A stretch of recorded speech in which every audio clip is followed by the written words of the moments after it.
ध्यान दें, अगर आपकी उम्र 18 से ज्यादा है तो सरकार की इस बड़ी योजना को मिस करना आपके लिए नुकसान साबित हो सकता है। नमस्कार, अगले 10 मिनट में हम जानेंगे झारखंड की 50 फटाफट बड़ी खबरें, आज के मौसम का हाल और झारखंड सरकार की बड़ी योजनाओं की पूरी जानकारी, ताकि आप किसी भी लाभकारी योजना से वंचित ना रह जाएं। इसलिए जुड़े रहिए हमारे साथ अंत तक और अपने शहर का नाम कमेंट में जरूर लिखें। 50,000 का इनामी अपराधी दानिश हजारीबाग से गिरफ्तार। बिहार झारखंड के सीमा पर आतंक फैला चुके कुख्यात अपराधी दानिश इकबाल को पुलिस ने देर रात हजारीबाग से पकड़ा। हत्या, लूट और बमबारी जैसे कई मामलों में वांछित दानिश से कई पूछताछ में हुई बड़ी खुलासे में पुलिस को बड़े गिरोह की जानकारी मिली है। यह गिरफ्तारी झारखंड पुलिस के लिए बड़ी सफलता मानी जा रही है। राज्यपाल का निर्देश, समय पर कक्षाएं और परीक्षा छात्रों को मिले समय पर डिग्री। नीलांबर पीताम्बर विश्वविद्यालय के दीक्षांत समारोह में राज्यपाल संतोष कुमार गंगवार ने कहा, कक्षाएं नियमित हो, परीक्षाएं समय पर हो और विद्यार्थियों को बिना देरी डिग्री दी जाए। उन्होंने उच्च शिक्षा की गुणवत्ता पर जोर देते हुए कहा कि राज्य में शिक्षा व्यवस्था को मजबूत करना समय की जरूरत है, ताकि युवा विकसित भारत 2047 के लक्ष्य में योगदान दे सकें। छात्रवृत्ति में देरी, केंद्र से फंड न मिलने पर 4 लाख छात्र अब भी वंचित। राज्य में समीक्षा बैठक के दौरान मंत्री चमरा लिंडा ने बताया कि पोस्ट मैट्रिक छात्रवृत्ति के तहत अब तक 7.45 लाख छात्रों को राशि दी जा चुकी है, लेकिन करीब 900 करोड़ रुपए केंद्र से न मिलने के कारण 4 लाख छात्र अभी भी इंतजार में है। सरकार ने केंद्र से जल्द फंड जारी करने का आग्रह किया है, ताकि सभी पात्र विद्यार्थियों को लाभ मिल सके।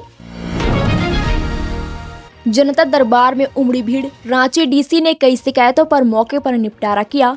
दुर्गा पूजा के बाद आयोजित जनता दरबार में बड़ी संख्या में फरियादी पहुंचे, जहां उपायुक्त मंजुनाथ भजंत्री ने ग्रामीण क्षेत्रों से आई समस्याओं को प्राथमिकता दी। वृद्धा पेंशन, भूमि विवाद और अवैध कब्जे जैसे कई मामलों का तत्काल समाधान किया गया। डीसी ने अधिकारियों को सख्त निर्देश दिए कि जनता की समस्याओं का त्वरित और पारदर्शी निपटारा हो। जेएमएम की 15 अक्टूबर को बड़ी बैठक, संगठन और चुनाव रणनीति पर मंथन। झामुमो की केंद्रीय समिति की विस्तारित बैठक 15 अक्टूबर को रांची के सोहराय भवन में होगी। इसमें संगठन की स्थिति, आगामी चुनाव की रणनीति और सदस्यता अभियान की समीक्षा की जाएगी। पार्टी नेतृत्व राजनीतिक हालत और उपचुनाव पर भी विस्तृत चर्चा करेगा। कफ सिरप पर रांची प्रशासन अलर्ट, बिना डॉक्टर की पर्ची के बिक्री पर रोक। बच्चों पर कफ सिरप के असर की खबरों के बाद उपायुक्त मंजुनाथ भजंत्री ने जिले में सतर्कता बढ़ाने के निर्देश दिए। अब बिना डॉक्टर की पर्ची के किसी भी मेडिकल स्टोर में कफ सिरप नहीं बिकेंगे। प्रशासन ने सैंपल जांच का आदेश दिया है और नियम तोड़ने वालों पर सख्त कार्रवाई की चेतावनी दी है। AFC U17 महिला एशियन कप के लिए झारखंड की 4 बेटियां भारतीय टीम में चयनित। दिव्यानी लिंडा, अनीता, सूरजमुनि और अनुष्का कुमारी का चयन AFC U17 महिला एशियन कप 2026 क्वालिफायर के लिए भारतीय टीम में हुआ है। कठिन हालातों के बावजूद दिव्यानी की मेहनत ने उन्हें अंतर्राष्ट्रीय स्तर तक पहुंचाया। इन चारों खिलाड़ियों की उपलब्धि ने झारखंड और देश का मान बढ़ाया है।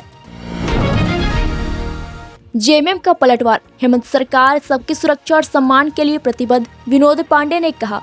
भाजपा के आरोपों पर झामुमो प्रवक्ता विनोद पांडे ने कहा कि हेमंत सोरेन की सरकार किसी एक धर्म नहीं बल्कि हर नागरिक की सुरक्षा और सम्मान के लिए काम कर रही है।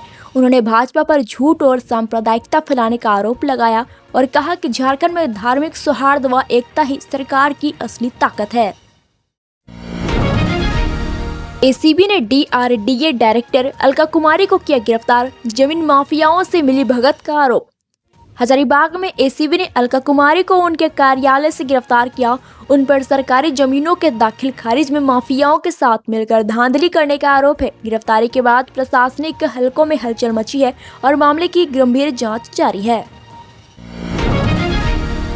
सुदेश महतो कोटशिला पहुंचे, रेल टेक्का आंदोलन के पीड़ितों के मुकदमों का खर्च पार्टी उठाएगी।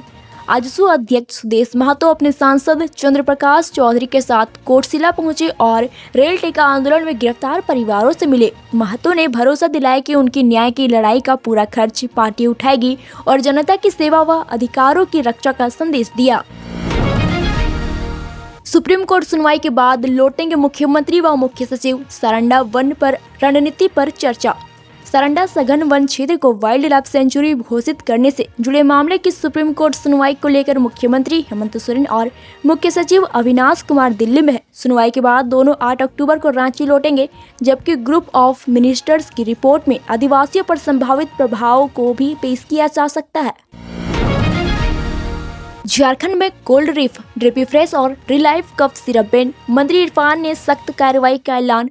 मध्य प्रदेश और राजस्थान में कफ सिरप से बच्चों की मौत के बाद स्वास्थ्य मंत्री डॉक्टर इरफान अंसारी ने 3 सिरपों पर तुरंत प्रतिबंध लगाया। नमूने जब्त कर जांच का निर्देश दिया गया है और दोषियों के खिलाफ कड़ी कार्रवाई का अलर्ट जारी किया गया है, ताकि जनता के स्वास्थ्य की सुरक्षा सुनिश्चित हो सके।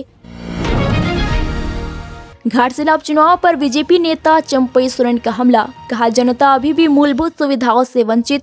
भाजपा नेता चंपई सोरेन ने घाटशिला सीट पर उपचुनाव के मौके पर ट्वीट कर राज्य सरकार पर निशाना साधा। उन्होंने कहा कि बिहार ने विकास की गाथा लिखी, जबकि झारखंड की जनता अभी बुनियादी सुविधाओं के अभाव में जी रही है और बदलाव का वक्त आ गया है। 5 साल से कम उम्र के बच्चों को कफ सिरप न देने की चेतावनी, स्वास्थ्य विभाग ने जारी किया निर्देश। मुख्य स्वास्थ्य निदेशक डॉक्टर सिद्धार्थ सन्याल ने कहा कि सामान्य खांसी में बच्चों में कफ सिरप की जरूरत नहीं है।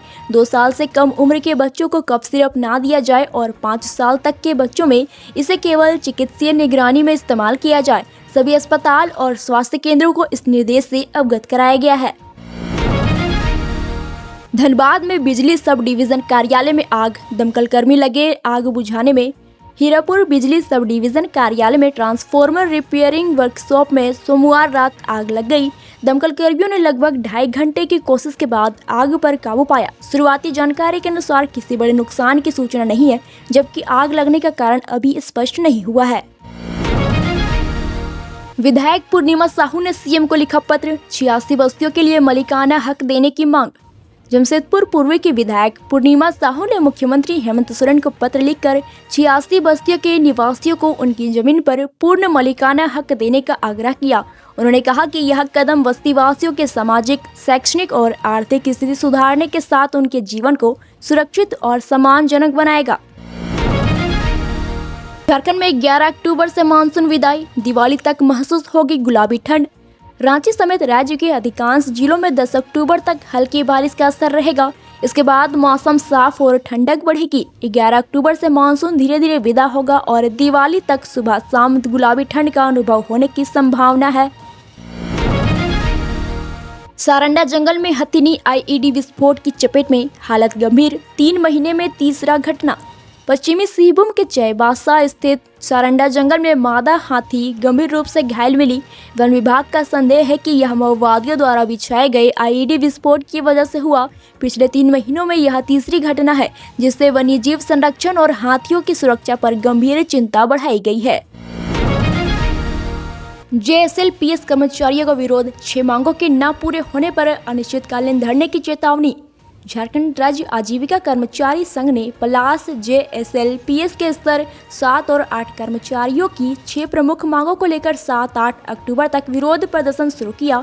कर्मचारियों ने राज्यकर्मी का दर्जा, सेवा स्थायीकरण, वेतन वृद्धि, आंतरिक प्रोन्नति और गृह जिले में स्थायी पदस्थापना जैसी मांगे रखी और कहा कि यदि ये नहीं मानी गई तो अनिश्चितकालीन धरने की तैयारी है। कुर्मी को एसटी दर्जे देने के विरोध में सोनोत संताल समाज की महारैली। 13 अक्टूबर को धनबाद में सोनोत संताल समाज ने कुर्मी को आदिवासी श्रेणी में शामिल करने के प्रयास का विरोध करते हुए 13 अक्टूबर को धनबाद में विशाल महारैली का ऐलान किया। समाज का कहना है कि आदिवासी पहचान, संस्कृति और अधिकारों से समझौता किसी भी राजनीतिक स्वार्थ के लिए स्वीकार नहीं होगा और वे इसे सुरक्षित रखने के लिए एकजुट होंगे। बाबूलाल मरांडी का दावा, घाटशिला की जनता हेमंत सरकार के खिलाफ वोट करेगी।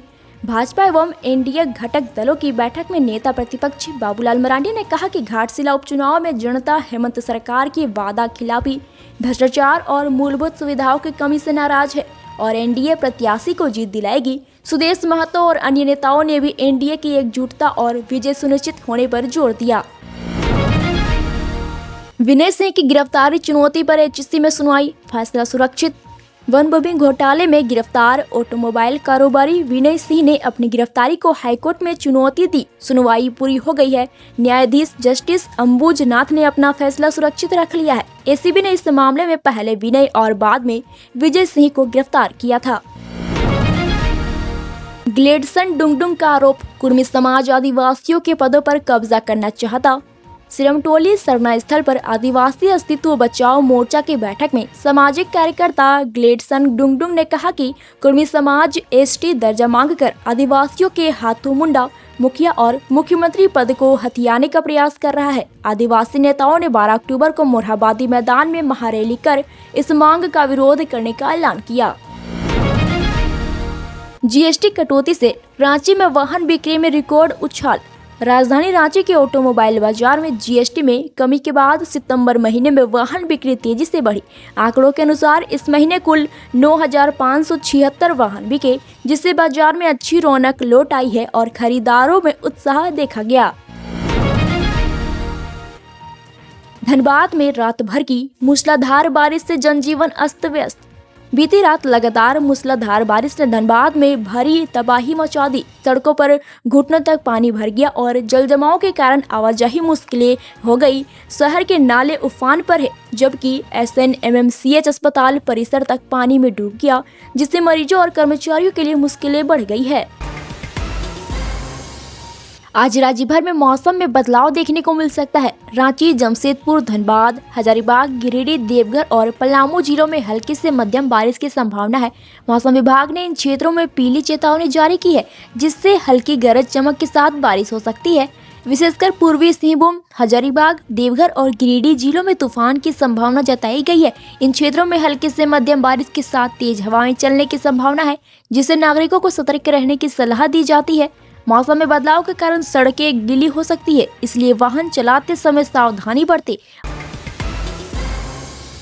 झारखंड सरकार ने राज्य के घरेलू उपभोक्ताओं के लिए बड़ी राहत की घोषणा की है। मुख्यमंत्री ऊर्जा खुशहाली योजना के तहत अब हर परिवार को मासिक 200 यूनिट तक मुफ्त बिजली मिलेगी। साथ ही 31 अगस्त 2024 तक के बकाया बिल माफ कर दिए गए हैं। इस योजना से लगभग 40 लाख घरों को लाभ मिलेगा। सरकार का कहना है कि यह कदम गरीब और मध्यम वर्ग के परिवारों को आर्थिक मदद के लिए उठाया गया है।